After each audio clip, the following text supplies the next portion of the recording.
إن الحمد لله نحمده ونستعينه ونستغفره ونؤمن به ونتوكل عليه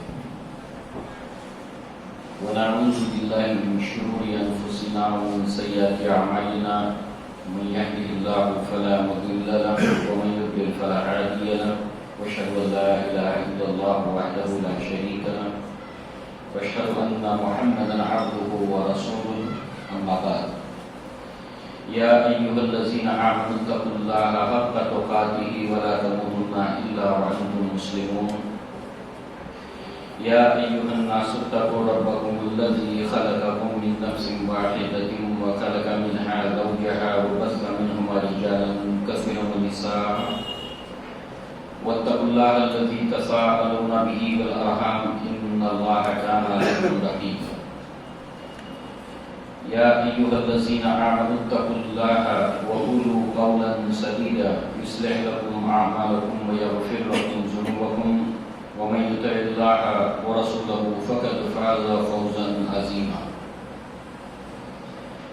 فإن خير الحديث كتاب الله وخير الهدي هدي محمد صلى الله عليه وسلم وشر الأمور محدثاتها وكل محدثة بدعة وكل بدعة ضلالة وكل ضلالة في النار وقال الله تبارك وتعالى هل أتى على الإنسان حين من الدهر لم يكن شيئا مذكورا رب اشرح لي صدري ويسر لي أمري واحلل عقدة من لساني يفقهوا قولي اللهم أرنا الحق حقا وارزقنا اتباعه وأرنا الباطل باطلا وارزقنا اجتنابه آمین یا رب العالمین۔ مسلیان اور خواتین اسلام، خطبہ حاجہ کے بعد سورہ انسان، جس کو سورہ الدہر بھی کہا جاتا ہے، اور اللہ کے نبی صلی اللہ علیہ وسلم اس سورت کو جمعہ کے روز فجر کی نماز میں پڑھا کرتے تھے، لہذا ہم میں سے اکثر و بیشتر لوگ اس بات سے واقف ہیں۔ اسی سورت کی یہ پہلی آیت ہے جو آپ نے سنی، جس میں اللہ تعالیٰ نے فرمایا کہ کیا انسان پر ایسا بھی وقت گزرا ہے کہ وہ کوئی شے نہ تھا، وہ کوئی چیز نہ تھا، اور کوئی قابل ذکر چیز نہ تھا،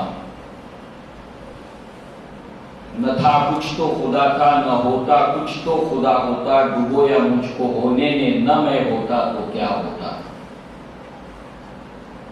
عمر بن الخطاب رضی اللہ عنہ ایک بات کہا کرتے تھے، اے کاش کہ میری ماں نے مجھے جنا نہ ہوتا۔ تو معلوم ہوا ایک وقت تھا کہ ہمارا کوئی وجود نہیں تھا، پھر ایک مسلمان ہونے کی حیثیت سے ہم جانتے ہیں کہ وجود ہمیں اللہ تعالیٰ نے عطا کیا، مگر اس سے پہلے ہمارا کوئی ذکر نہیں تھا۔ ذکر کب شروع ہوا؟ جب رحم مادر میں ہمارے آنے کی خبر ہوئی تو اس کی خبریں قریبی رشتہ داروں سے ہوتے ہوتے جب ولادت ہوئی تو پھر ہمارا ذکر، ہمارا چرچا، ہماری باتیں شروع ہوئی۔ اس سے پہلے ہمارا کوئی وجود نہیں تھا۔ انسان اس حقیقت کو نہ بھولے۔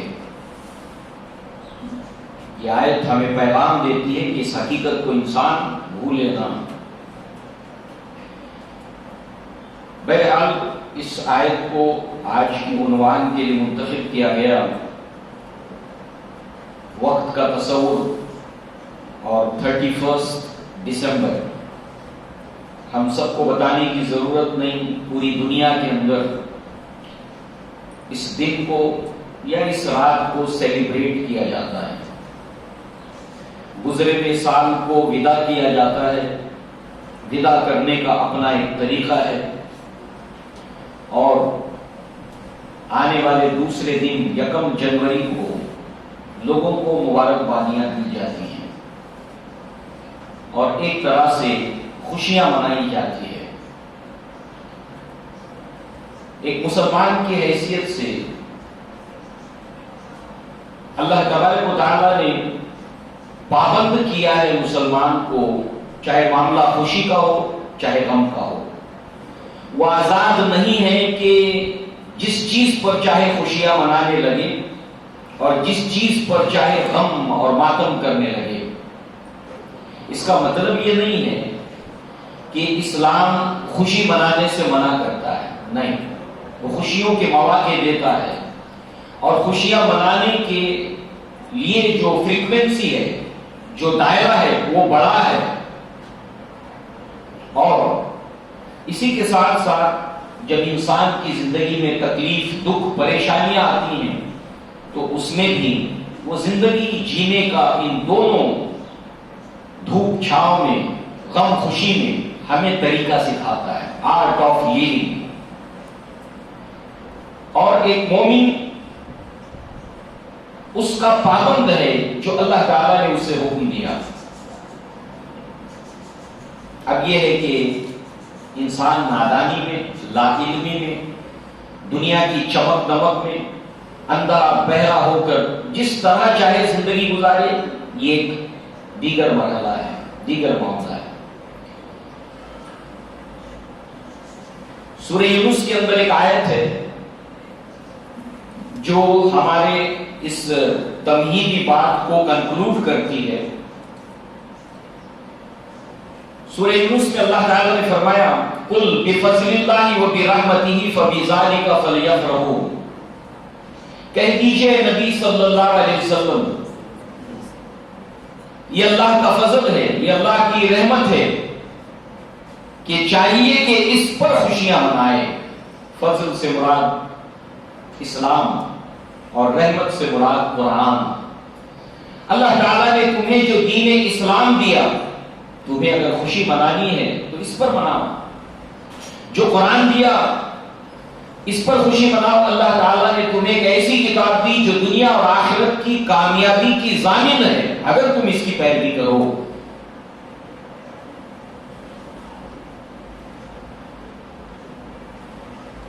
یہ آیت جو ہے وہ اس کے پس منظر میں ایک مسند احمد میں ایک روایت ہے کہ کبھی ایک ایسا دور تھا مسلمانوں پر کہ بڑی تکلیف کے دن تھے، بڑی پریشانی کے دن تھے، مگر ایک وقت ایسا آیا کہ خوشحالی آئی، بیت المال کچا کچ بھرا ہے، ہر طرف خوشحالی خوشحالی ہے۔ اور اس وقت لوگوں نے عمر بن الخطاب سے کہا کہ اے امیر المؤمنین، کیا آپ کو خوشی نہیں ہوتی؟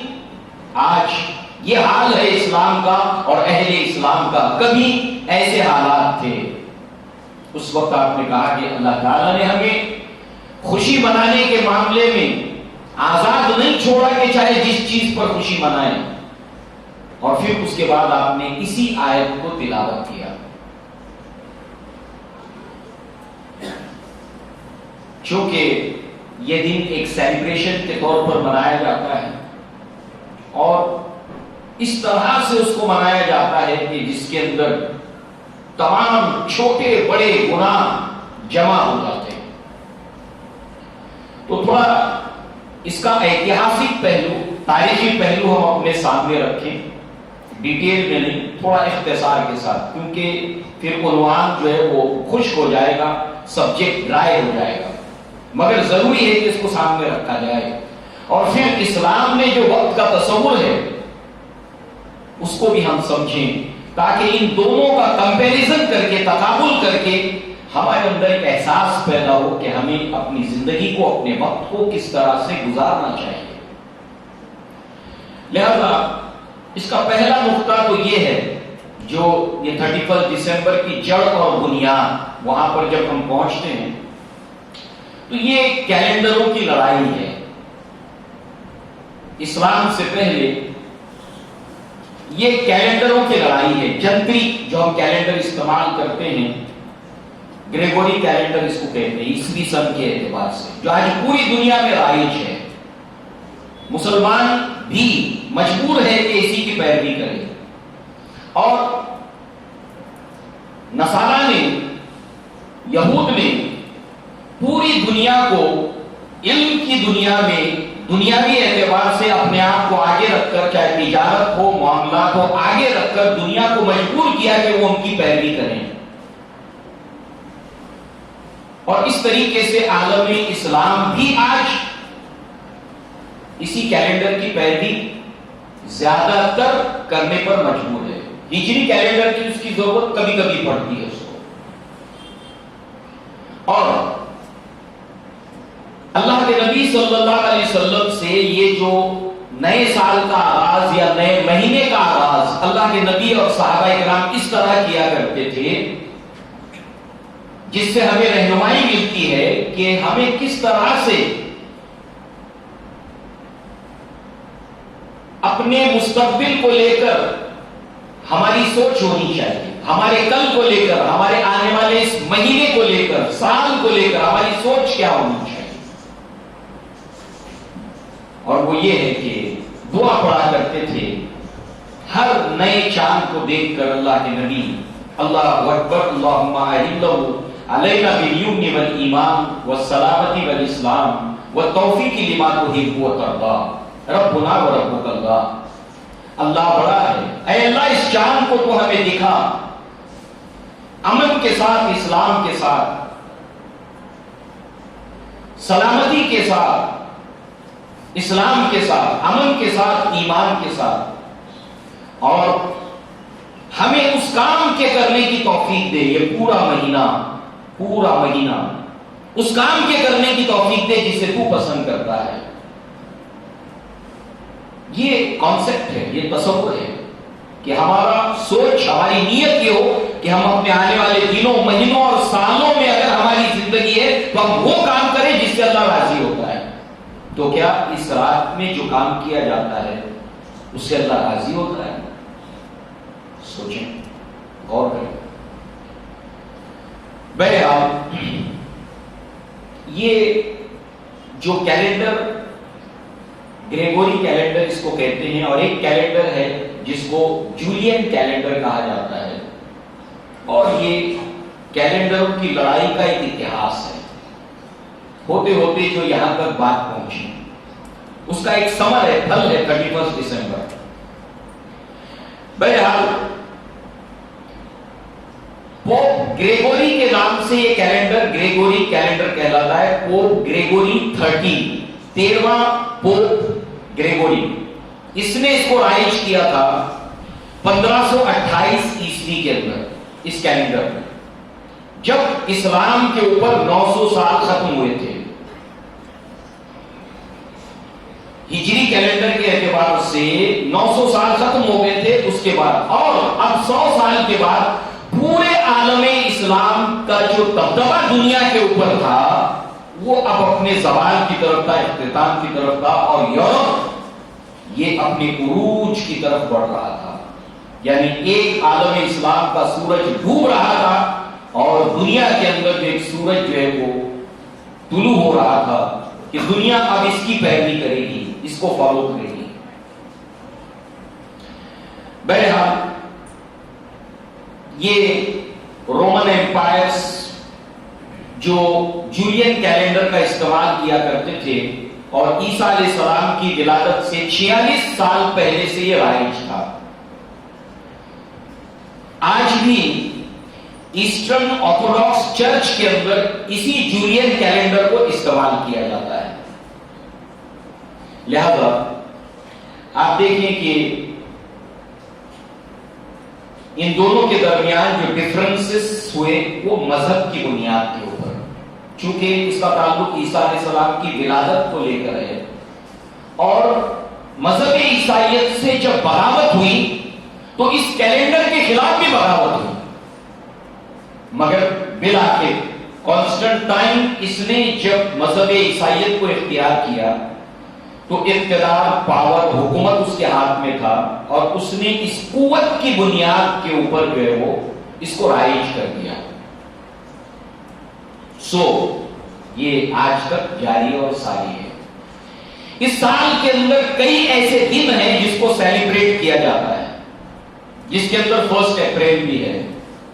مسلمان بھی مناتا ہے اپریل فول کے طور پر، مگر وہ یہ سوچتا نہیں کہ یہ دن ایک تاریخ 1 اپریل کو ہی کیوں منایا جاتا ہے؟ کیا اس کا کوئی ہسٹوریکل بیک گراؤنڈ ہے؟ اس پر کبھی غور نہیں کرتا. اسی طریقے سے یہ 31 دسمبر کو سیلیبریٹ کیا جاتا ہے. مسلمان بھی بڑے جوش و خروش کے ساتھ میں دنیا کے اندر اس سیلیبریشن میں شامل ہوتا ہے اور انہی طور طریقوں کے ساتھ جس کے اوپر نصارہ چلتے ہیں. لہذا آپ دیکھیں کہ جیسے خوشی منانے میں ہم لوگ آزاد نہیں ہیں، اس کو ہمیشہ یاد رکھنا چاہیے. ایک مثال تو ہم نے دیکھی، ایک اور مثال. جب یہ آیت اللہ کے نبی پر نازل ہوئی، الیوم اکملت لکم دینکم واتممت علیکم نعمتی ورضیت لکم الاسلام دینا، آج کے دن میں نے مکمل کر دیا تمہارے لیے تمہارا دین اور نعمت شریعت، اتمام کر دیا شریعت کو، اور اسی کے ساتھ میں تمہارے ساتھ راضی ہوا. رضیت لکم الاسلام دینا، دین اسلام کے ساتھ میں تم سے راضی ہوا. تو اسلام ایک مکمل وے آف لائف ہے. اس اعتبار سے جو ہے وہ اللہ تعالیٰ کی رضا اسلام کے ساتھ ہے، اور اس کے علاوہ کوئی بھی طریقہ دین کوئی انسان لے کر پہنچے گا اللہ تعالیٰ اس سے راضی نہیں ہوگا. لہذا جب یہ آیت نازل ہوئی تو یہود نے کہا کہ اگر یہ آیت ہمارے نبی پر نازل ہوتی تو ہم اس کو خوشی کا دن مناتے، عید کا دن مناتے، سیلیبریٹ کرتے. صحابہ نے اس کی رپورٹنگ کی نبی صلی اللہ علیہ وسلم کے پاس کہ یہود ایسا کہہ رہے ہیں کہ یہ آیت نازل ہوئی ہے تو ہم عید مناتے، خوشی مناتے، سیلیبریٹ کرتے. تو کیا اللہ کے نبی صلی اللہ علیہ وسلم نے سیلیبریٹ کیا؟ یہود نے اس سے یہ نتیجہ نکالا کہ تو خوشی کا دن ہے، تو کیا اللہ کے نبی نے کیا؟ صحابہ نے کیا؟ نہیں.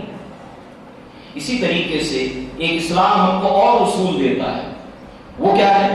تعاونوا علی البر والتقوی ولا تعاونوا علی الاثم والعدوان، کہ نیکی کے کام میں، خیر کے کام میں، تقوی کے کاموں میں ایک دوسرے کا کوآپریٹ کرو، ایک دوسرے کا ساتھ دو. جو اچھا کام ہو رہا کوئی کر رہا ہے اس کا ساتھ دو، آپ اس کو سپورٹ کرو، آپ اس کی حمایت کرو، اس کو طاقت دو. اور جہاں گناہ کا کام ہے، ولا تعاونوا علی الاثم والعدوان، زیادتی کا کام، ظلم کا کام جہاں ہو رہا ہو اس کے اندر اپنی طاقت مت دو، کسی بھی طرح سے اس کے اندر اپنا کوآپریشن نہ کرو، اپنی حصے داری ذرہ برابر اس کے اندر شامل نہ کرو. تو یہ کیا ہے؟ 31 دسمبر گناہ کے کام ہے، ظلم زیادتی کے کام ہے. کتنے ظلم اس رات کے اندر خواتین کے ساتھ، بچیوں کے ساتھ، لڑکیوں کے ساتھ ہوتے ہیں. جب کسی چیز کو سیلیبریٹ کرنے والے 10 ہیں، پھر 100 ہو گئے، پھر 200 ہو گئے، ویسے وہ چیز بڑھتی ہے، وہ کاروبار سے جڑتی ہے، ٹریڈ سے جڑتی ہے، پھر اس کی جڑیں اتنی مضبوط ہو جاتی ہے سب کے کوآپریشن کی وجہ سے کہ پھر اس ظلم کے طرف وہ کاٹنا مشکل ہو جاتا ہے. تو ٹھیک ہے، بات اگر سمجھ میں آتی ہے تو ہم اپنی ذات سے اس کے اندر پارٹیسپیٹ نہ کریں، اپنے گھر والوں کو اس سے دور رکھیں، اور اپنے دوست احبابوں کے اندر بھی اس کے لیے اصلاح کی کوشش کریں. بہرحال اب ایک اگلے فیز کی طرف آئیے. عربوں سے جب قیادت شفٹ ہو گئی پھر ترکوں کی طرف، تو پوری دنیا کے جو بری راستے سے، زمین سے زمین کے راستے تھے، اس کے اوپر مسلمانوں کا دبدبہ تھا، عالم اسلام کا دبدبہ تھا. لہذا ترکوں نے 1453 عیسوی کے اندر 1453 کے اندر تمام بری راستے اہل یورپ کے لیے بند کر دیے، راستے بند کر دیے. اس کے اسباب وجوہات اس کی ڈیٹیل میں ہم نہیں جائیں گے. تو پھر وہاں پر ایک رینائنسس، ایک نشأۃ الثانیہ، سماجی تبدیلی آئی تھی، سائنس ٹیکنالوجی کی طرف بات آگے بڑھی تھی، کارخانے لگ رہے تھے، انڈسٹریل ریولوشن آیا. نتیجے کے طور پر جو ہے وہ انہیں کاروبار کو دنیا میں اسپریڈ کرنے کے لیے راستوں کی ضرورت تھی، اور ترکوں نے بری راستے بند کر دیے. تو پھر انہوں نے دریافت کرنا شروع کیا سمندری راستوں کو. اور اس طریقے سے 1492 کے اندر کرسٹوفر کولمبس امریکہ پہنچتا ہے. 1453 میں 1453 میں ترکوں نے دروازے بند کیے بحری راستوں کے، تو انہوں نے بحری راستے دریافت کیے. 1492 میں کرسٹوفر کولمبس امریکہ پہنچتا ہے اور 1498 کے اندر یہاں پر واسکو ڈی گاما پہنچتا ہے ایشیا کے اندر، ہندوستان میں. اور اس طریقے سے بحری راستوں کے اوپر ان کا دبدبا ہوا. تو ان سمندری سفر کے اندر طویل سفر کرنے کے بعد جب وہ اپنی منزل پر پہنچتے، شروعات ہوئی، پھر اس کے بعد جو ہے وہ ایسٹ انڈیا کمپنی 1600 کے اندر قائم ہوتی ہے اور 1610 کے اندر وہ بھارت آتی ہے، اور ایسے ہی سمندری راستوں سے ایشیا، افریقہ، امریکہ، یورپی اقوام پہنچنے لگتی ہے. اور سمندری سفروں کی تکلیف کی وجہ سے جب وہ بحری زمین پر پہنچتے تھے تو سیلیبریٹ کرتے تھے، خوشیاں مناتے تھے. یہ شروعات ہے، انجوائے کرتے تھے. اس تکلیف کے بعد ہم نے زمین کے اوپر قدم رکھا، اور یہ زیادہ تر سیلیبریشن سمندر کے کنارے ہوتے تھے. پھر یہاں پر چھاؤنیاں، ہوٹلیں، کھانے پینے کا سامان، یہ ساری چیزیں جو ہے وہ یہ سمندر کے کنارے ایک سلسلہ شروع ہوا، ایک کلچر، ایک سیولائزیشن ڈیولپ ہونے لگا. اس کے بعد جو ہے وہ بحری راستوں کی حفاظت کے لیے یورپی اقوام نے فوج بنائی، ملٹری بنائی، نیوی بنائی. اور پھر زیادہ تر یہ لوگ سمندروں میں رہتے تھے، وقت گزارنا مشکل ہو جاتا تھا، تو ایسے وہ لوگ سیلیبریٹ کرنے کے لیے بہت سے دن ایجاد کرتے تھے، اس کا برتھ ڈے، اس کا برتھ ڈے، اور جہازوں پر سیلیبریٹ کرتے تھے. اور جب کبھی بھی یہ بحری بر کے اوپر زمین پر اترتے تھے تو پھر جو ہے وہ برطانیہ کی حکومت نے جو ہے وہ پہلی مرتبہ جو فوج ہے برٹش رائل نیوی کو اجازت دی کہ وہ اپنی بیویوں کو بھی لا سکتے ہیں. اور اس طریقے سے اس سیلیبریشن کے اندر اب عورتیں شامل ہونے لگی، پھر پروسٹیٹیوشن اس کے اندر جگہ پانے لگا، اور اس طریقے سے ہوتے ہوتے ہوتے ہوتے یہ چیز خاص سے عام ہو گئی. اور جن جن دنوں کے اندر یہاں پر شراب، عورت اور یہ سارے ناچ گانے جو ہوتے ہیں، ان ساری چیزوں کے جو اسباب یا ایام رائج ہوئے اس کیلنڈر کے اعتبار سے، اس کے اندر 31 دسمبر بھی ہے. اگر ہم تاریخ میں جائیں تو کہیں نہ کہیں ہمارے لیے ایک افسوس کا مقام ہے کہ اس کے اندر عالم اسلام کے ساتھ بھی ایک ٹکراؤ کی صورتحال ہے، اور ہم اسی کو انجوائے کرتے ہیں. جیسے کہ 1 اپریل کو منا کر ہم نہیں جانتے کہ ہم خود اپنے آپ کو منہ چڑھا رہے ہیں. یہ اسپین کے اندر 650 سال مسلمانوں کی حکمرانی کا اختتام کا دن تھا 1 اپریل، اور آخری کشتی کو جب انہوں نے دھوکے سے ڈبویا تو سیلیبریٹ کیا، انجوائے کیا کہ ان بے وقوفوں کا ہم نے آج اپنے ملک سے خاتمہ کر دیا 1 اپریل. اور اس طریقے سے اس کے اسباب میں سے منائے جانے کے لیے 1 اپریل منایا جاتا ہے بے وقوفوں کا دن، اور ہم ہی اس کو منا رہے ہیں، اپنے آپ کو منہ چڑھا رہے ہیں. بہرحال اب آئیے ایک مسلمان کی حیثیت سے وقت کو لے کر ہمارا تصور کیا ہونا چاہیے. سورہ انسان، سورہ دہر کی آیت کو آپ نے سنا، کوئی وجود نہیں تھا ہمارا، اللہ تعالیٰ نے ہمیں ایک وجود بخشا. اور اب اس کے بعد اللہ کے نبی صلی اللہ علیہ وسلم نے اس امت کی اوسط عمر، ایوریج ایج اس امت کی جو بتائی ہے وہ 60 سال. یعنی ایک مسلمان یہ سوچے کہ اللہ تعالیٰ نے اگر مجھے 60 سال کی زندگی دی، اس لیے کہ پہلی کی امتوں کی بڑی بڑی عمریں ہوا کرتی تھی. نوح علیہ السلام نے تو 950 سال تک دعوت دی ہے. ہوتے ہوتے یہ عمریں کم ہوتی گئی، کم ہوتی گئی، کم ہوتی گئی، کم ہوتی گئی. اس میں اب ہم نہیں جائیں گے کہ ان کی عمریں زیادہ تھیں، وسائل کم تھے. آج ہمارے پاس وسائل زیادہ ہیں اور عمریں کم ہیں. جتنا کام وہ 100 سال میں کرتے تھے آج اتنا ہی کام آج کا انسان 2 دن میں کر سکتا ہے، کیونکہ اس کے پاس ایسی ٹیکنالوجی وسائل موجود ہے. تو اللہ کے نبی نے اس امت کی عمر 60 سال ایوریج بتائی. یہ اگر ہم کو مل گئی تو اللہ کے نبی نے فرمایا اس کے اوپر اللہ نے آرگیومنٹ پورا کر دیا، حجت پوری ہو گئی. اب وہ کوئی ایکسکیوز اللہ کے سامنے پیش نہیں کر سکتا. ایک اگر 62 سال کی عمر مل گئی تو مسنون ہے، سنت عمر مل گئی، اور اس کے اوپر جتنا کچھ ملا سب کچھ بونس ہے. یہ عمر ہے کیا؟ ایج کیا ہے؟ ایج ہی وقت ہے جو ہم کو ملا، 60 سال 70 سال. اور اللہ کے نبی نے فرمایا کہ عمر طویل ہو مگر نیکیوں کے ساتھ ہو تو خیر ہے. عمر طویل ہو گناہ کے ساتھ ہو تو پھر یہ وبال ایجاد ہے. یہ تصور ہے وقت کا، یہ تصور ہے عمر کا، جس کو کبھی فراموش نہ کرے مسلمان. اس تصور کے ساتھ زندگی گزارے، تب جا کر وہ اپنے وقت کو صحیح طور پر استعمال کر سکے گا پروڈکٹیو ورک کے اندر، اچھے کاموں کے اندر.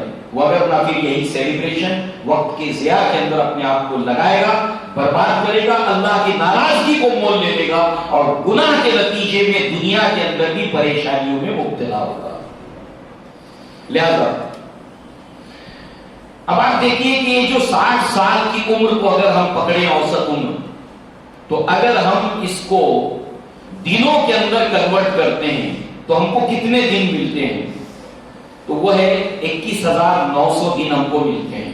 60 سال کی عمر اگر مل گئی تو 21,900 دن.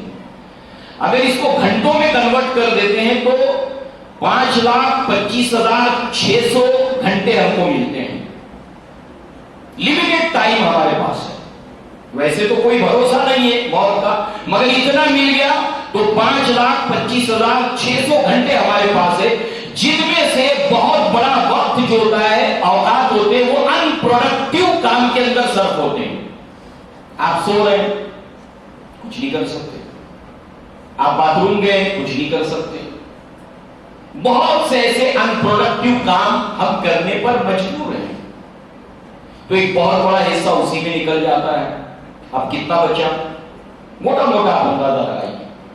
پھر اس کے اندر ہے لڑکپن، بچپن، نوجوانی. یہاں سے اصل ہمارا ٹائم شروع ہوتا ہے.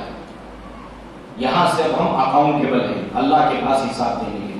مگر یہ جو ہماری پیدائش سے لے کر بچپن، لڑکپن کا دور، نوجوانی تک پہنچنے تک جو 13-14 سال میں اگر کوئی جوان ہوا، کوئی 15 سال میں جوان ہوا، تو یہ سارا کے سارا ٹائم اس میں سے مائنس کر دیں آپ، کیا بچا؟ ان پروڈکٹیو ورک کو مائنس کر دیں آپ، کیا بچا؟ پھر اس کے اندر ایک پارٹ بڑھاپے کا ہے جو صحت کی خرابی، بیماری، دوا، اس کے ساتھ زندگی گزارنے میں آپ نماز بیٹھ کر پڑھنا کھڑے ہو کر پڑھنا چاہتے نہیں پڑھ سکتے، گھٹنے ساتھ نہیں دیتے، کمر ساتھ نہیں دیتی.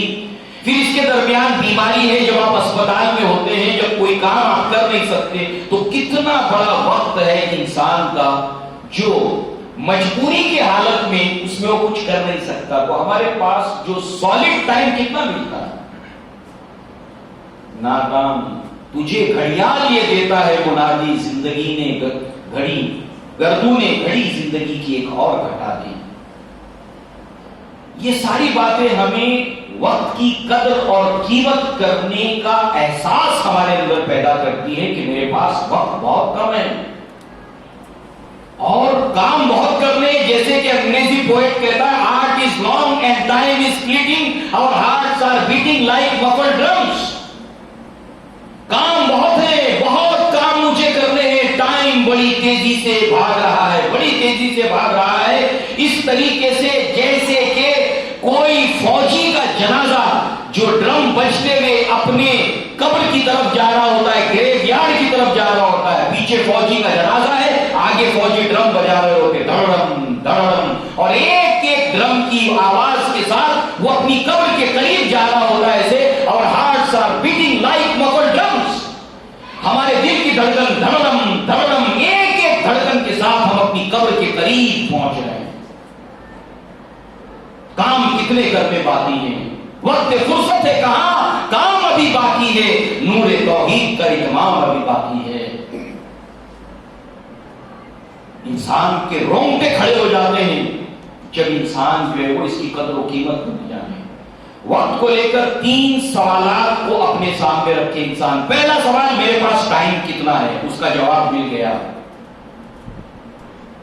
پھر یہ وقت قیمتی بن جاتا ہے جب ہمیں پتہ چلتا ہے کہ میرے پاس ٹائم کتنا ہے۔ اور اللہ تعالیٰ نے کسی کو دولت کم دی، کسی کو زیادہ دی، کسی کو صحت کے اعتبار صحت زیادہ دی، کسی کو کم دی، کسی کو دوست احباب رشتہ دار زیادہ دیے، کسی کو کم دیے، مگر وقت کا جہاں تک تعلق ہے، اگر آپ کو ایک دن ملا، مجھے ایک دن ملا، امیر ہو غریب ہو عورت ہو مرد ہو، 1 سیکنڈ کسی کو زیادہ نہیں دیا، سب کو برابر 24 گھنٹے دیے۔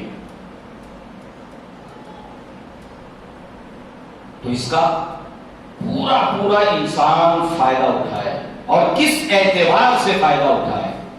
لہذا جو ہے وہ وقت اگر قیمتی ہے تو آپ دیکھیں سورۃ العصر کی پہلی آیت، والعصر، زمانے کی قسم ہے، اور اس کو مزید اگر ہم اور کھولیں زمانے کی قسم کو تو ترجمہ کیا بنتا ہے؟ By the token of time, قسم ہے وقت کی۔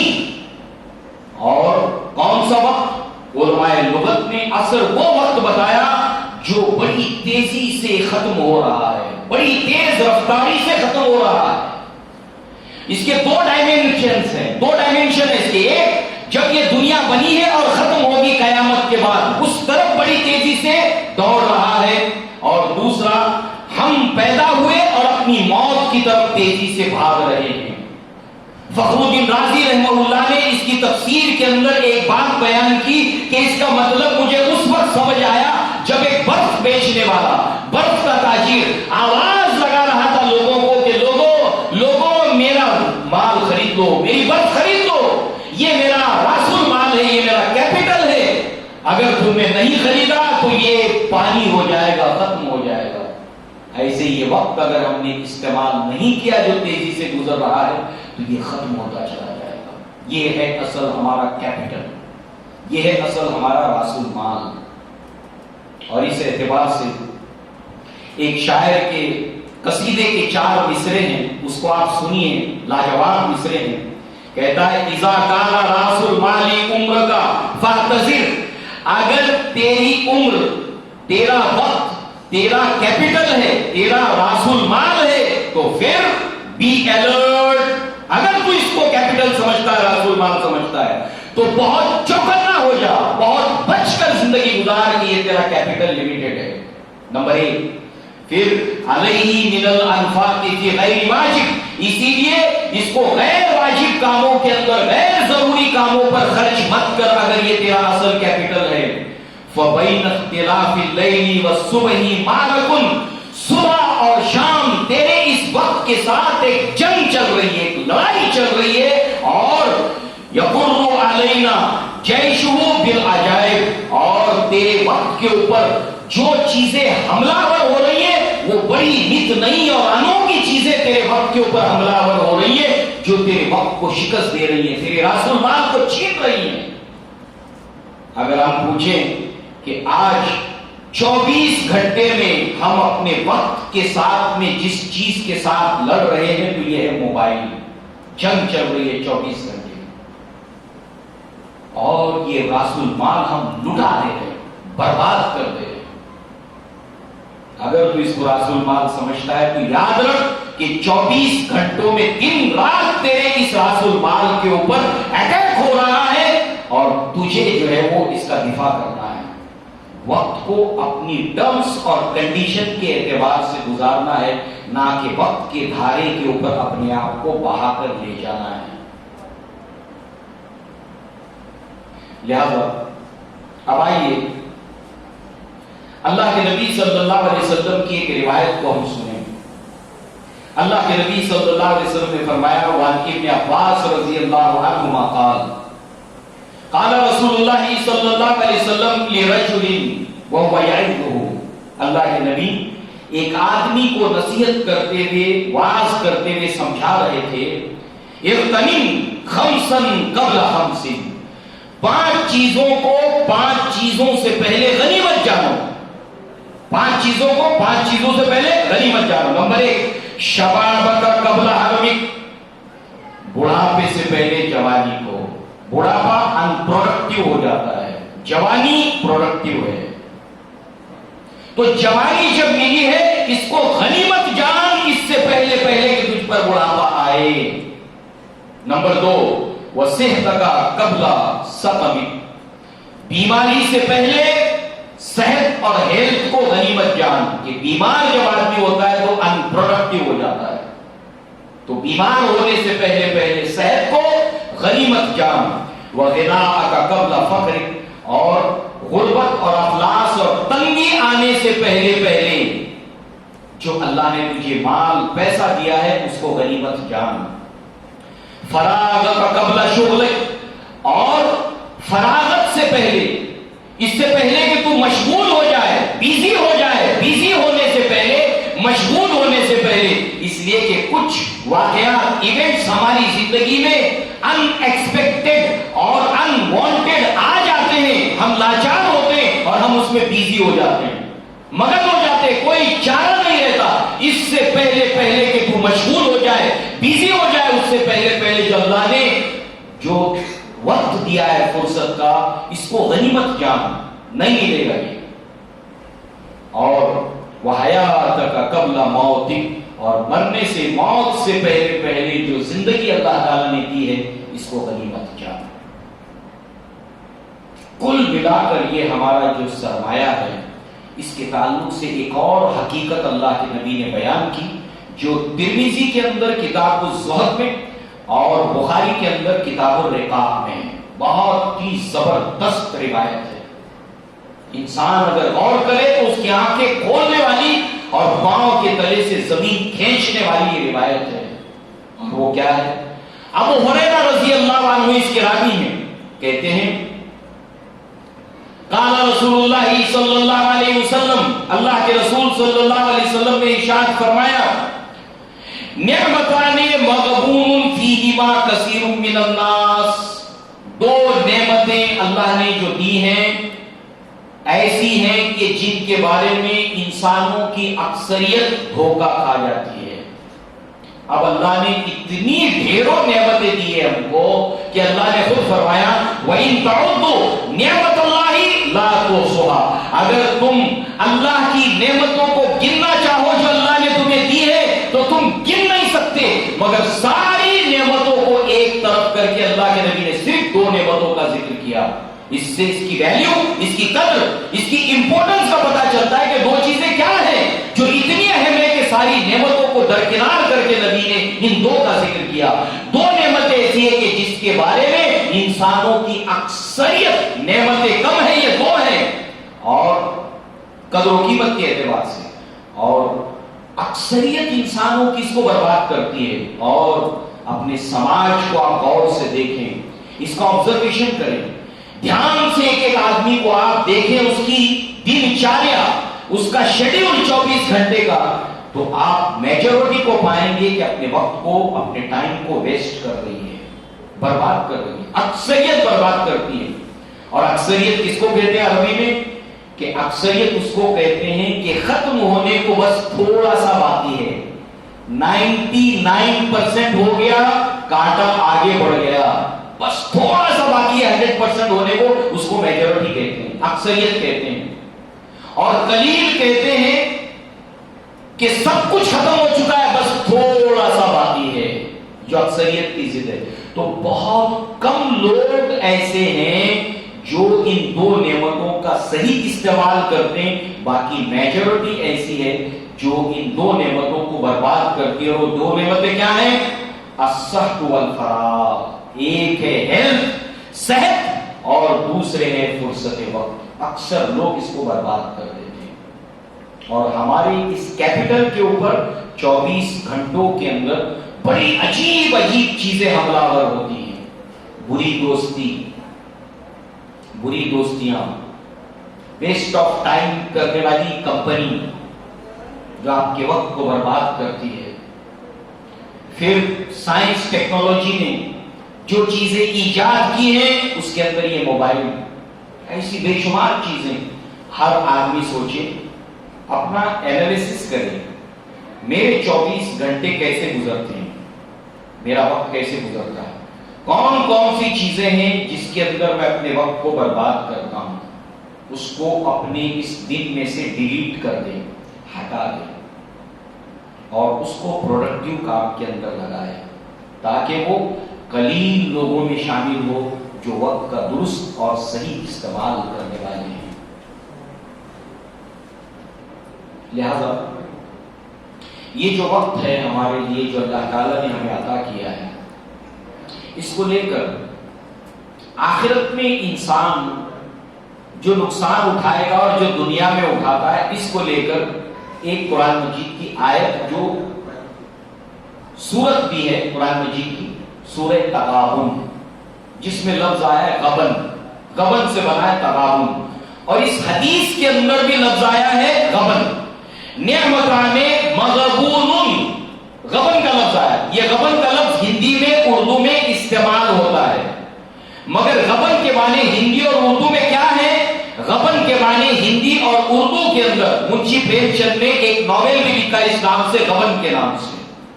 تو غبن کس کو کہتے ہیں ہندی یا اردو کے اندر؟ کہ آپ کے پاس جو ہے وہ 100 بوری اناج کسی نے رکھوایا تھا اور آپ کو سپروائزر رکھا تھا گوڈاؤن کا، تو آپ نے ایک گولی میں سے آدھا کلو نکالا، پاؤ کلو نکالا، 100 گرام نکالا، دوسری گولی سے 100، تیسری سے 100، ایسا کر کر کے آپ نے بڑا اناج کا ذخیرہ چوری کر لیا. ایسی چوری کو غبن کہتے ہیں کہ کچھ حصہ نکال لینا، غبن کر لینا، خرد کر لینا. مگر عربی زبان کے اندر اس کا معنی یہ نہیں ہے. عربی زبان میں اس کا معنی کیا ہے؟ عربی زبان میں اس کا جو معنی ہے، علماء لغت نے، ڈکشنری کے علماء نے اس کا مطلب سمجھایا کہ جیسے مثال کے طور پر کوئی انسان اپنا مکان بنا رہا تھا یا دکان بنا رہا تھا، تو فاؤنڈیشن گڑھا کھودتے ہوئے کچھ اس کو کانچ کے ٹکڑے نما کچھ چیزیں ملی، اس نے سب کو جمع کیا اور ایک کباڑی کو بھیج دیا، بھنگار والے کو بھیج دیا.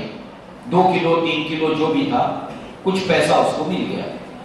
تھوڑے دنوں کے بعد یہ خبر عام ہوئی کہ یہ کباڑی جو تھا وہ ارب پتی بن گیا. مگر کیسے؟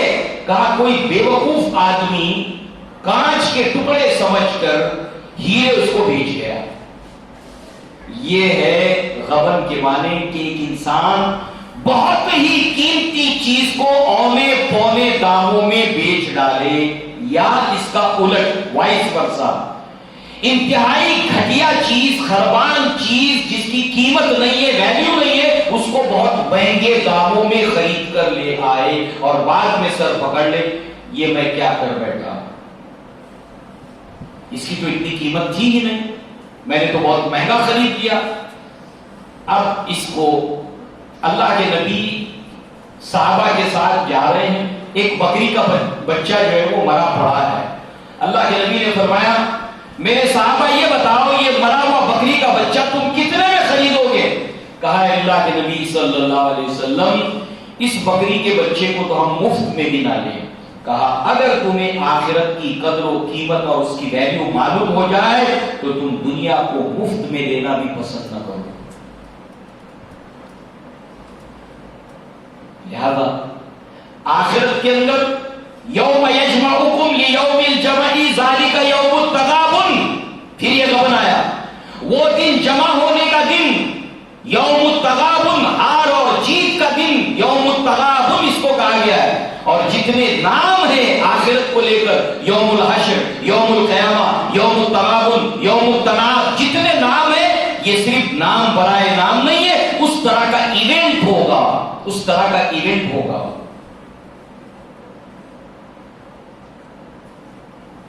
ایسا دن جب چھانٹ چھانٹ کر الگ ہونے کا دن، کافر الگ، مسلمان الگ، مسلمانوں میں انبیاء الگ، صدیقین الگ، شہداء الگ. وہ دن جب انسانوں کو چھانٹ چھانٹ کر گروپ میں تقسیم کیا جائے گا، وہ دن. اور ایک یہ دن ہے یوم التغابن. اس میں کیا ہوگا؟ انسانوں کو دکھایا جائے گا،